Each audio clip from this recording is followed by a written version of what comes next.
So we dated the rest of the summer, and we had so much fun. We had so many road trips. She loved Dave Matthews Band, and whenever we went on road trips, she had a 5 CD changer. She would pick 4 Dave Matthews Band albums, and I would pick one. She would allow me. I would pick like 9 Inch Nails. So it'd be like, you know, Jimmy Thing, and then like, I wanna fuck you like an animal. And I used to love that one, the acoustic one that he plays with the other guy. What's that one? Tim Reynolds, you know, little thing. Is that the name of it? I can't remember the name of that song, but I used to love that song. Anyway, Dave Matthews Band. Whenever I hear it, it's Jim. We got to the end of the summer, and we still were having great fun, but I started thinking about my ex-girlfriend a lot. She started thinking about her ex-boyfriend a lot, and we had that conversation where we're like, well, it's the end of summer, and it's time to move on. And it was perfect. It was absolutely perfect. It wasn't, we didn't come to the end of it and think, ah, shit.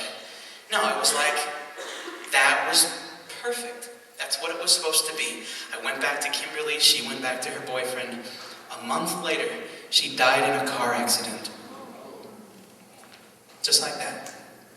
I was on the 99 Poetry Slam team from San Francisco, and we had just gone to Chicago to the 99 National Poetry Slam. Out of 48 teams, we were number 1. We were on this stage in front of 3,000 people. It was fucking brilliant. I came back and the whole Bay Area was just going nuts. So we put this great big celebration together. 700 people in the audience, right? Everybody was gonna come. And the place is filled up. I'm walking through the crowds, decide to go to the payphone and call my girlfriend and say, hey, I'm thinking about you, I'm about to hit the stage. And she said, go get Vandy. And I was like, why? Vandy's a friend of ours. And she goes, go get Vandy. I'm like, what? She goes, I can't tell you, go get Vandy. And instantly I'm thinking my dad had a heart attack or something. And she's like, this morning Jen was in a car accident and she died. I don't know what else to say. And I didn't either, so I hung up. And here I had to perform in front of 700 people, 4 slam teams from around the Bay Area. They all knew her as the shining light. It was in the front row, bare feet, somehow got into the venue even though she was only 20, with 4 cases of fucking beer that she had snuck in somehow. She wasn't there that night. So we all got into the back, and I told them about it, and we all cried. And when this thing happened where I looked up and realized everybody was looking at me, like, waiting for my decision on what we should do. And I was like, well, if she were here, she'd want us to rock it. Rock it like you've never rocked it before and dedicate every single poem to Jen. And that's what we did in front of 700 people. We rocked every single poem for Jen. I stopped writing poetry. I couldn't write funny shit anymore because how dare I disrespect her memory by writing about shit that makes you laugh. It took me 8 months to write again. It was about a week and a half before I was about to hit my first 4-month tour. I finally cried, and I finally wrote this poem.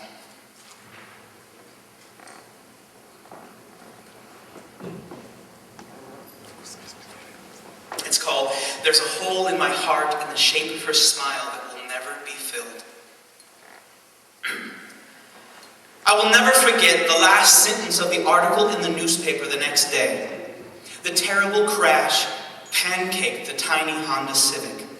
It rattled our minds as we ran our fingers across the gouges in the pavement, our eyes squinting through 1,000 glaring pinpricks from windshield fragments, searching for lucky pennies, scattered, hundreds of them, from her broken penny jar.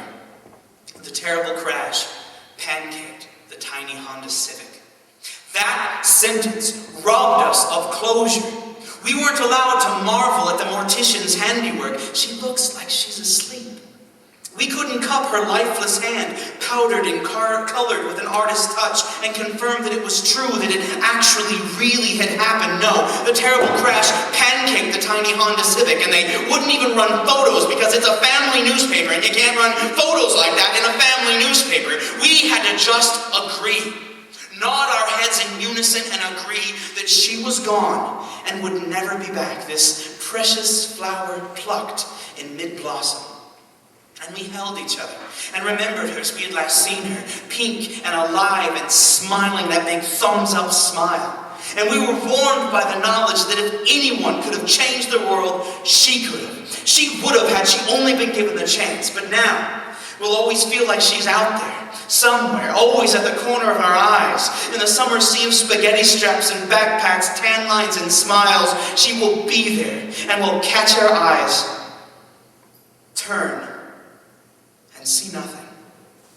I think about the last sentence every time I drive. It echoes in my brain as I near the spot on the 4-lane highway where she crossed the median and died.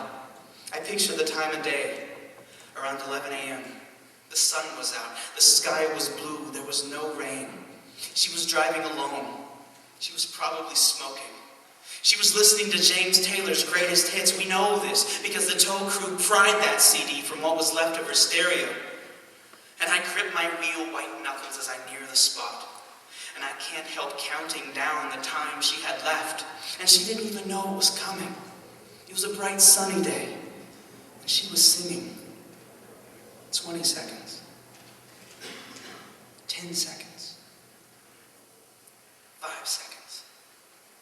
And just like that, we are past it. And the scars on the pavement are left behind. And just like that, we are past it. And the white cross we left in the grass on the embankment is left behind. And just like that, we are past it. And the lucky pennies and the photos and the little good luck tokens and the letters and the constellations of shattered windshield are left behind.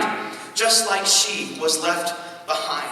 The headline should not have read, Chico State University student killed in car crash. No, the headline should have shouted in capital letters across the front page, Jennifer Lynn O'Hara kicked so much ass. She was a poetess, a priestess, a goddess, a feminist, a fighter, a lover, a laugher, a teller of truths, a spinner of midnight balcony tales shrouded in Heineken and Camels. She could break down Brian Johnson's male chauvinist arguments with the precision of a surgeon, hurling words like patriarchal and misogyny and hegemony in a rapid-fire distillation of everything she had learned in women's studies classes. We almost felt sorry for Brian as she leaned towards him on the edge of her stool, pointing with the glowing cherry of a lit cigarette. She was a god-awful drummer, but a very enthusiastic drummer, a deep and passionate kisser, a liver of life, a lover of all things, not the best of students, but the best of teachers, a mentor, a sister, a daughter, a confidant, a friend, my friend.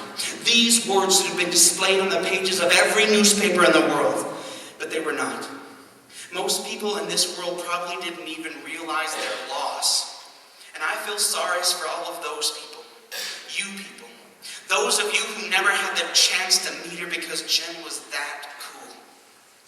The last sentence in this poem is how I will remember Jennifer Lynn O'Hara. This world is a better place for having Jen in it, even if it was only for 20 years.